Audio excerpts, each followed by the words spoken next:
কত টাকা লাগবে তোমার বাবার চিকিৎসা করতে?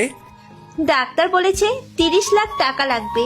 ঠিক আছে, আমি পরে তোমার সাথে কথা বলবো। আমাদের আরো কোম্পানি আছে, ওগুলো দেখে আসতে হবে।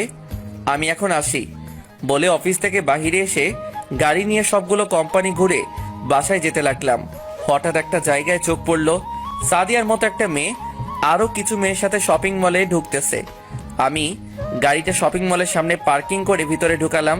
পুরো শপিং মল খুঁজলাম, কিন্তু তাদেরকে দেখতে পেলাম না। আর তারপর শপিং মল থেকে বেরিয়ে এসে গাড়ির ভিতরে ঢোকার সাথে সাথে একটা গাড়ির ভিতরে ঢুকে আমার মাথার পিছন দিয়ে গুলি ধরলো।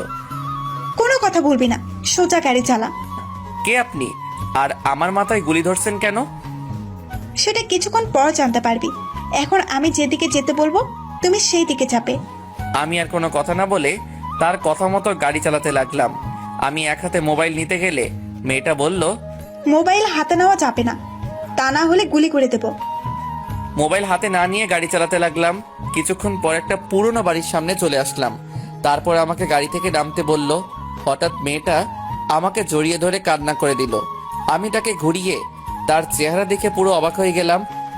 জীবন তোমার সুন্দর হবে আমায় ভালোবাসলে, অনেক সুখে থাকবে তুমি আমার কাছে থাকলে, রাখবো তোমায় বুকের ভেতর অনেক যত্ন করে, আমার মতো কেউ পাবে না ভালোবাসতে তোরে।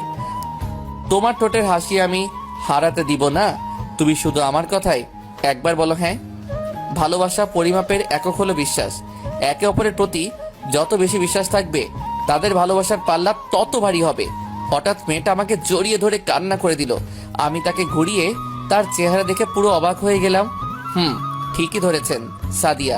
আমি সাদিয়াকে ছেড়ে বললাম, আপনি কে আর আমাকে জড়িয়ে ধরেছেন কেন? রাসেল, আমি তোমার সাথে ইচ্ছে করে এরকম করি নাই, প্লিজ তুমি আমাকে ক্ষমা করে দাও। আপনি আমার নাম জানলেন কিভাবে, আর আপনি কি করেছেন? তুমি সত্যি আমাকে চিনতে পারছো না? আমি তোমার সাদিয়া, আর তোমার ভালোবাসা। আমি তো আপনাকে চিনি না। আমি এনামুলের সাথে কথা বলেছি, সে আমাকে বলছে তুমি নাকি স্মৃতিশক্তি হারিয়ে ফেলেছো। তারপরেও আমি তোমাকে সত্যি কথা বলবো। কি সত্যি কথা? নাদিমকে আমি আগে থেকেই দেখতে পারতাম না, কারণ নাদিম ছেলেটা ভালো না। শুধুমাত্র মামাতো ভাই বলে তার সাথে কথা বলছি। তো সত্যিটা কি সেটা খুলে বলুন। তোমাকে প্রথম যেদিন তোমার জন্মদিনে দেখি সেদিন তোমাকে আমার ভালো লাগে, তাই নিজেই তোমার সাথে কথা বলছি। আস্তে আস্তে তোমাকে ভালোবেসে ফেলেছি। তুমি আমাকে প্রপোজ করলে, আমি অনেক খুশি হয়েছি। আমাদের রিলেশনের পর নাদিম বাংলাদেশে আসে। সে জেনে গেছে তোমার সাথে আমার রিলেশন আছে। তখন সে আমার ওয়াশরুমে ক্যামেরা ফিটিং করে, আমার গোসলের ভিডিও করে, তারপর আমাকে ভিডিও দেখিয়ে বলে